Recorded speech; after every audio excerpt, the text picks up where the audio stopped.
I'm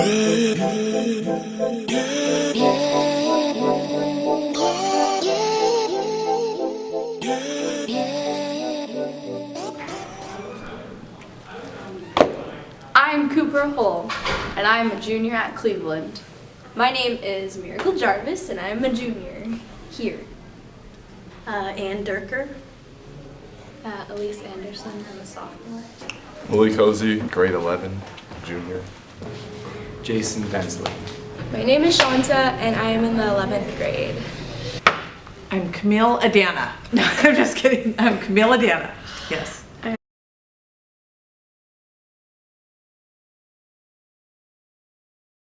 Feminism is equality. Feminism to me is like equal rights for everybody, no matter the gender or the race or whatever. It's just equality for every individual. To me, feminism is leveling the playing field so that eventually people are treated as people, not one or the other. Equal pay, equal opportunity, but the playing field has to be leveled before that. The belief in equal rights between genders, and that males are not better or have more rights than women. Equity within society between men and women. I think feminism to me means the two genders being equal, being treated equally by society. Fighting for women's rights. I mean, that's kind of where it originates from. But not anti-male. So right to vote, right to be an athlete, Title IX, etc.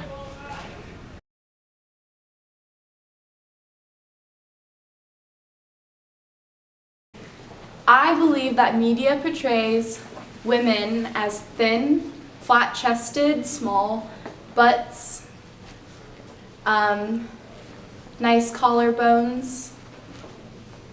Yeah, it's all in the collarbones. Media portrays women in different ways. It just kind of depends on what you like. But there's no in between for media. You're either really skinny and really thin and can fit into everything, or you're curvy, but not to the point where there's a lot of fat on your stomach. Hot or rich or motherly, women are pigeonholed into different roles, but usually I would say it is to appeal to the heterosexual man. As the mother who raises her children, there's the sexualized media advertisement woman, and if you don't fit into one of those categories, you're often forced to become one of them. And I think that that's what's mostly projected as who women are. Some skinny white girl who weighs like 90 pounds. Who's, I guess, like cute, I guess. They're really not that cute to me. Sort of sexy, beautiful, always dressed well, smart, funny, all those things.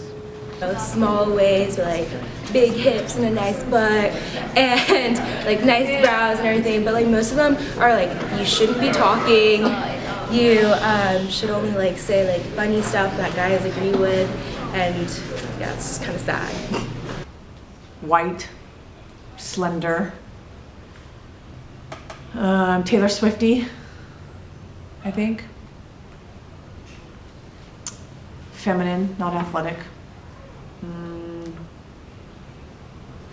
Seductive looking, sex appeal would be a focal point, but then it contradicts the whole pimps versus hoes controversy in our society. So it's like they never win, but I think they're portrayed as someone that will give it up easily.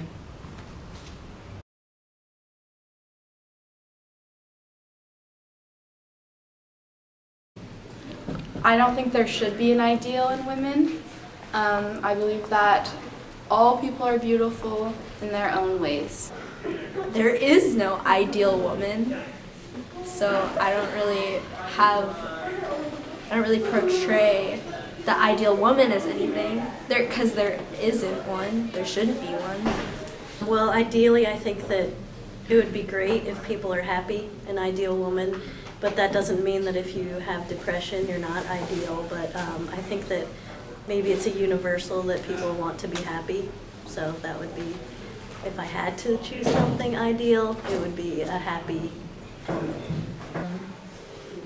Anyone who you want to be, I think, is what an ideal woman is. It's who you feel comfortable in yourself as being if you're a woman, and what makes you feel good about yourself. Somebody who's comfortable, well, a woman who's comfortable in their own skin. A woman who's comfortable in their own skin. Quirky, intelligent, oh boy. Everything that my fiance is. Let's just say that.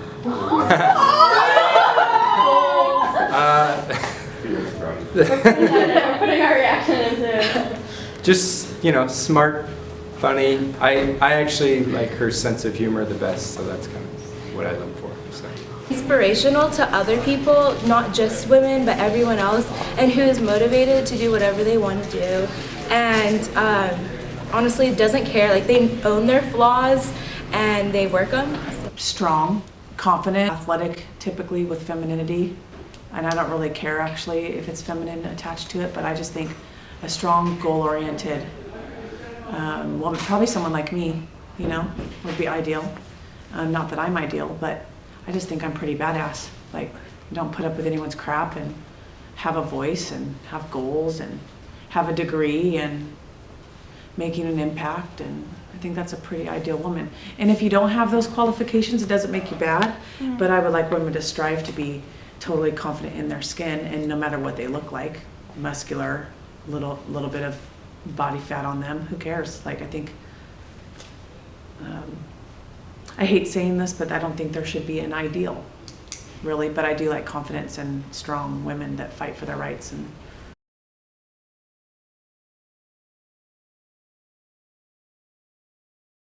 I constantly get catcalled by men. I'm a cheerleader, so I'm always in a skirt. A lot of people have hate towards the amount of clothing that I wear, but I just do me, All the time. All the time. I cannot express that enough. I can't give any examples, but I am constantly objectified. Yes, I definitely think that I have been, especially in athletics, is something that it feels the most present to me. Sure. Geez, even dropping stuff off at the Goodwill. Every time I drop something off at the Goodwill, like, the person working has to hit on me, which is not anything that I would expect. absolutely, yeah. I've been objectified because I'm a woman. I've been objectified because I'm a lesbian. I've been objectified because I was an aggressive athlete. I've been objectified in many ways. So it's hard to kind of weigh where it lands. Oh, I know, yeah. Oh, yeah, that leads me to say, like, being a lesbian and actually saying that when I'm going out. When I go out and hang out with my people, because I have friends that are all types of people, but majority of my friends are straight. Not all of them, but a majority. When we go out and I say that I'm not, guys don't believe me. Mm-hmm. So then I get set in this, pigeonholed in this group of people that, are you sure you're gay? Are you sure you're too feminine? So I feel like that is attached to being a woman as well as actually being confident about my sexuality. So I don't know if that helped.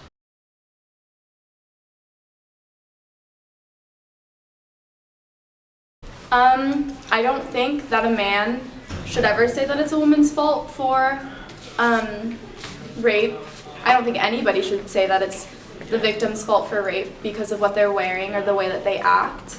I believe that people should be able to contain themselves, especially with how horny they are and not being able to contain themselves. I think it's disgusting when someone blames the victim, and I believe that it should stop. Hallelujah. I think that that's a completely ridiculous idea. There's any logical belief about that makes no sense to me. There's not any reason why it would ever be the woman's fault if she's being raped.